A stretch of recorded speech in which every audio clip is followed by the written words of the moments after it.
All right, guys. So today is officially day 8 of practicing electric guitar with me. So if you've been practicing with me, we are officially on our second week. That's exciting. We're building a momentum.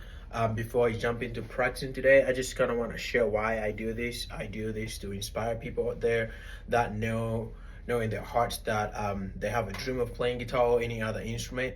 I just also do this to keep myself accountable to the public and whoever can see my videos out there that I am putting in my practice every single day. And so I just want to say thank you for all of you that watch my videos and those who have subscribed to my channel. Today, that's day 8 of practicing guitar. I am going to do a 10 minutes warm up on the same thing that I've been doing for the last 7 days, which is connecting the major pentatonic scale for all caged shapes. And then after that, I'm gonna go back to the course that I've been taking, which is the caged system course with pickup music. If you I would recommend for anyone who needs to learn cage system to look up that course. I believe the teacher that teaches that course on pickup music, her name is Mali, and and you can find the course on that platform. And so yeah, let's get to work.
right, so that was 5 minutes. I'm gonna do 5 more minutes. The same thing that I was doing to warm up, and then I'll switch to the back to the cage system course.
All right, so that's our timer for 5 minutes. Just went off, and now I am going to go continue with the next part of the course that I've been taking. And so now, as I said at the beginning, maybe I didn't say this, the reason why I practice standing up is because my goal is to be able to sing while playing guitar. And so I think with that goal in mind, I have to be comfortable practicing while standing up and playing while standing up, because I've noticed in my guitar playing, sometimes you practice a song while you're sitting down, then when you stand up, all of a sudden, like you're not as comfortable playing the shapes and playing the lead lines as you were when you're sitting. And so normally if I'm learning a new concept, like today we're gonna be learning a new concept, I just sit down and listen and just go slow. And then after that, after 2 days of practicing that, maybe if I feel like now I can stand up, now I stand up and start like really going after, because now I've understood the concept. So now I'm gonna go ahead and do the next part of the course that I've been taking.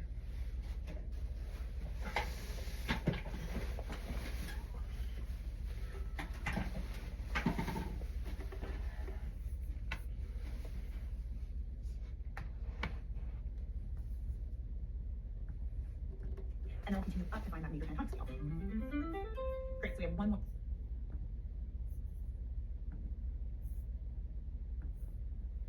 Welcome to day one. Today we're going to go through a fair amount of information, but we will go through this over the next 10 days. So don't worry if any of it feels overwhelming or like it's a lot, but we are going to be breaking it down today. So in this lesson, we're going to be talking about jamming in the key of C and isolating that into two positions and on two strings. First of all, let's just find our shapes in the key of C. Let's use that information to take us here. So how do we get to the key of C? How do we find these shapes? Once again, let's go back to those roots. Key of C. Where is C on the 5th string? Where is C on the 6th string? Those are kind of our guides, right? 5th string C, right there. Okay, so that might be a good area to know. And then 6th string C, right here on your 8th fret. So we'll use those to help us through our C shape and our A shape, or G shape and our E shape, which will lead us back, right?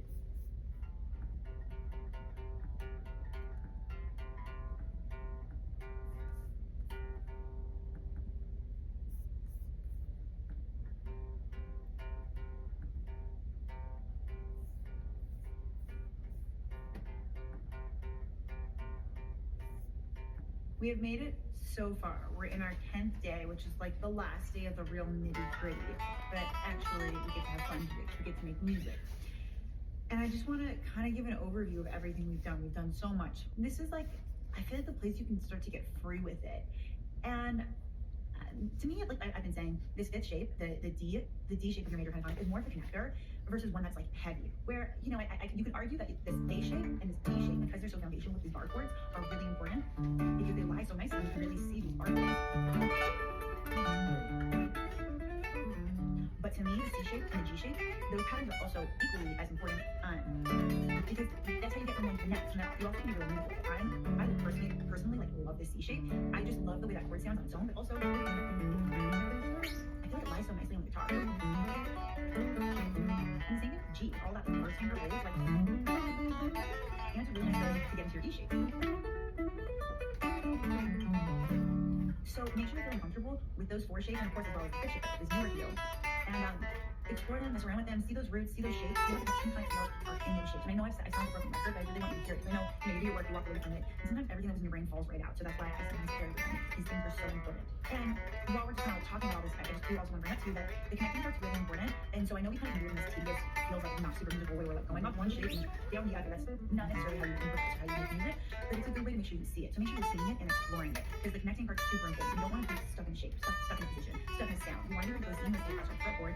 And so exploring how to get from one position to the next, but applying it to this stuff, which is your major pentatonic scale. So using the same concept, sliding in from one shape to the next. So that was like from my G shape to my E shape. Same sort of thing, I'll go from my A shape to my C shape.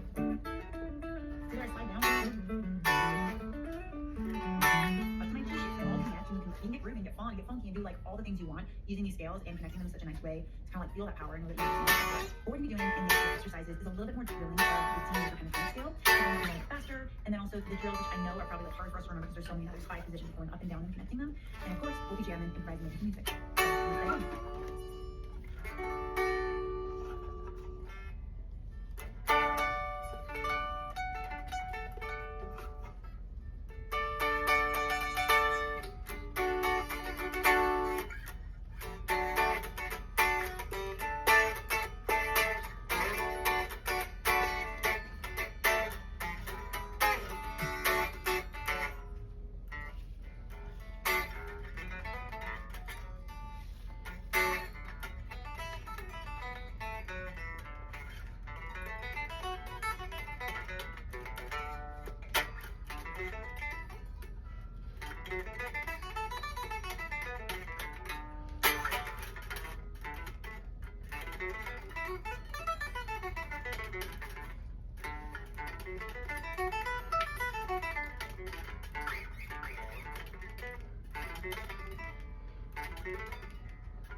For this exercise, we'll be playing our D major pentatonic lick up and down the guitar in that D shape. And if you feel super great on this, you can always move forward to the next lesson, but I do have to say it never hurts to do it again. So let's do it 4 times in a row. D major shape, D major pentatonic, starting pretty high. I know it's high, but you know, we'll be in other keys in the next level. Quarter notes, 2 times through. 1, 2, 3, 4.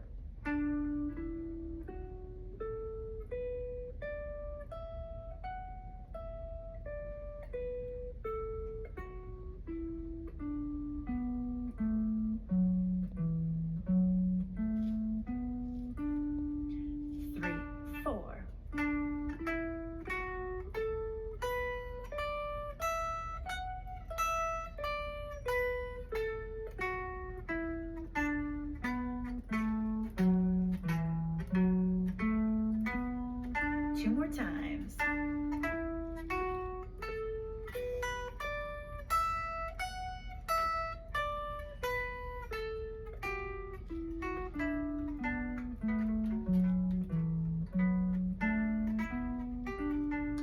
Three, 4.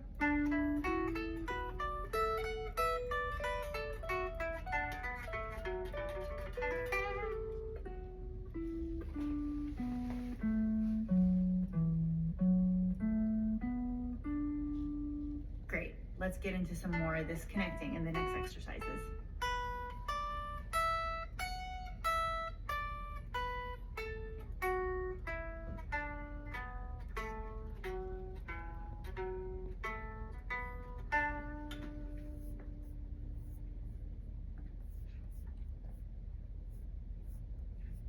For this exercise, we got all 5 shapes that we'll be connecting, from our C shape all the way up to our D shape in the key of D.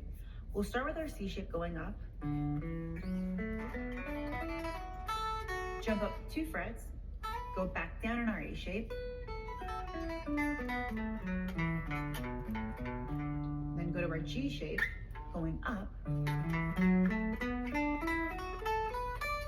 Jump up 2 frets to go down in our E shape. Jump up, going up. Jump up 2 frets to go down in our E shape. Jump up, going up. Jump up 2 frets to go down in our E shape. Ending on that root, and then we're actually going to jump up to our D shape and go up our D shape and end there. Let's do it together in time. We won't go too fast, but we'll be doing quarter notes, and I'll cue each shift with a shift, something like that. Okay. Oh, 1, 2, 3, 4.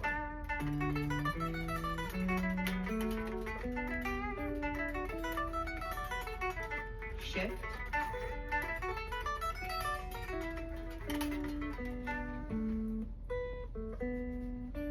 Four. Mm.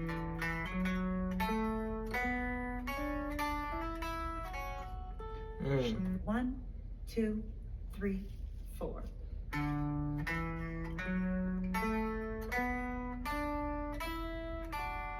Ugh. 1, 2, 3, 4.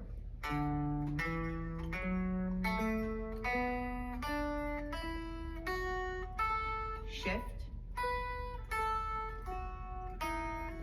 Oh, no.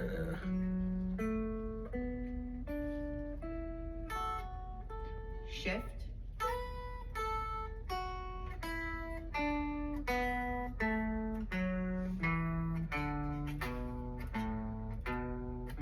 Shift.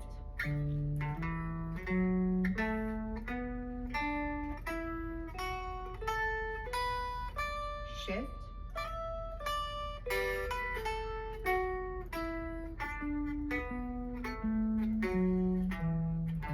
Shift.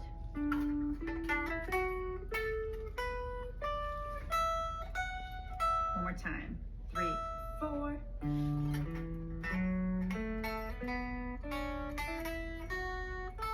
Shift.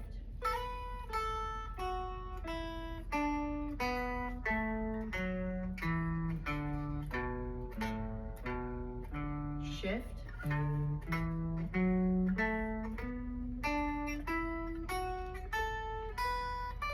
Shift.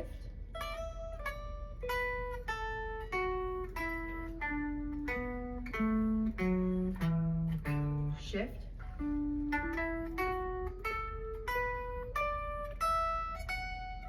Yes, we did it. All 5 shapes, up and down, that guitar neck. Now we gotta go back down in the next exercise.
Okay, for the third exercise, we're basically doing the inverse again. So we'll start on this root and hit the lower notes.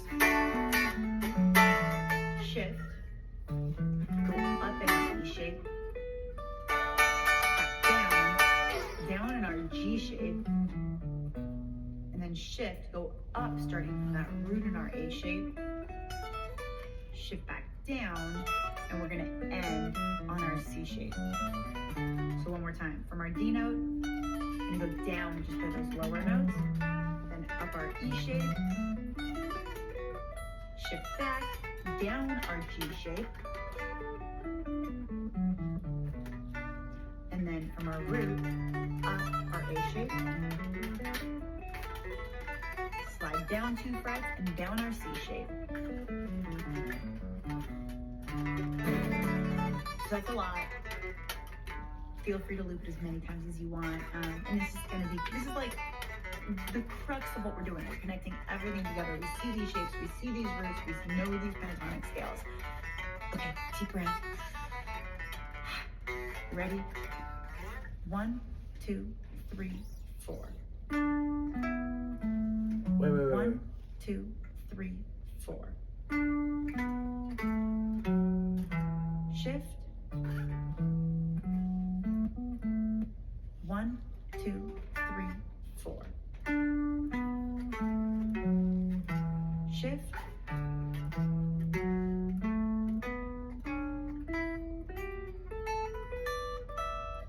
Shift. Okay, deep breath. You ready? 1, 2, 3, 4. Shift.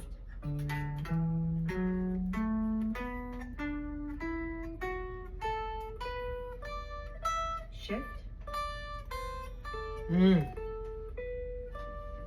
Shift.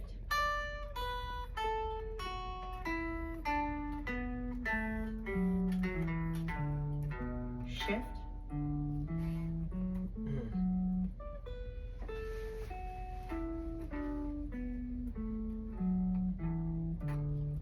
Shift.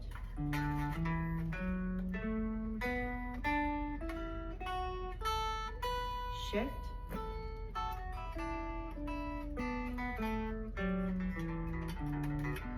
We'll end on that root. Back to the top. 3, 4.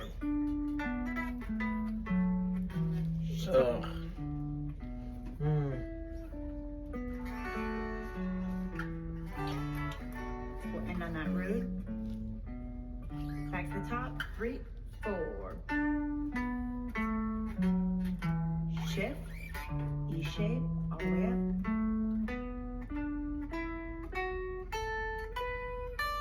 All the way down on G shape.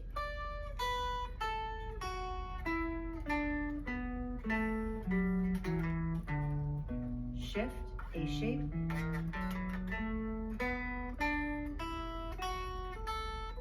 Shift.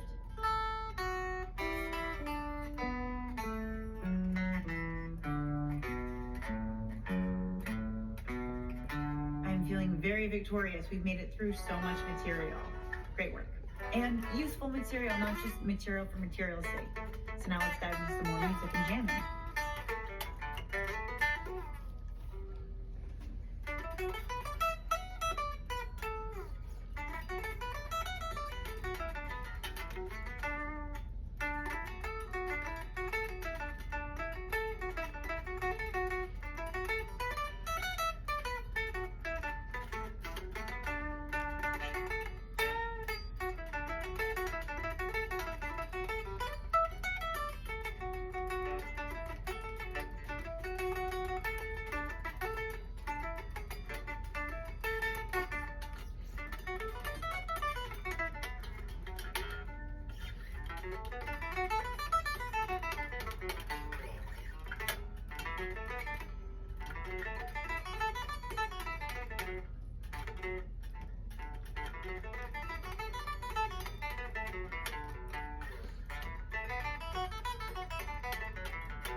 Short and sweet.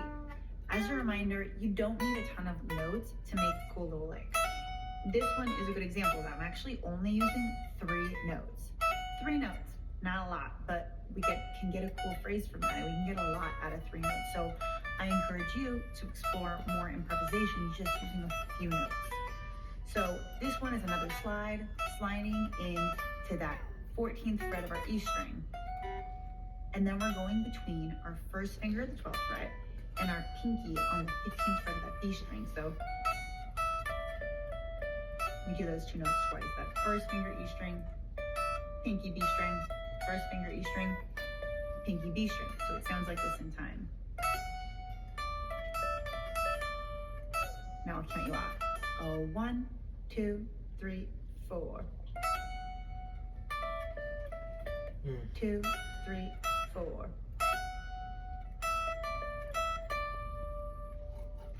Now slowly. Oh, 1, 2, 3, 4. 1, 2, 3, and 4, and. There it is. I'll play it for you one more time and then change it up. Make your own, change the phrasing, change the notes, but use the same rhythm. There are endless ways to get creative with this stuff, so don't feel stifled by what I'm doing. I want you to take what I'm doing and use it as a launching pad to create your own stuff. 1, 2, 3, 4.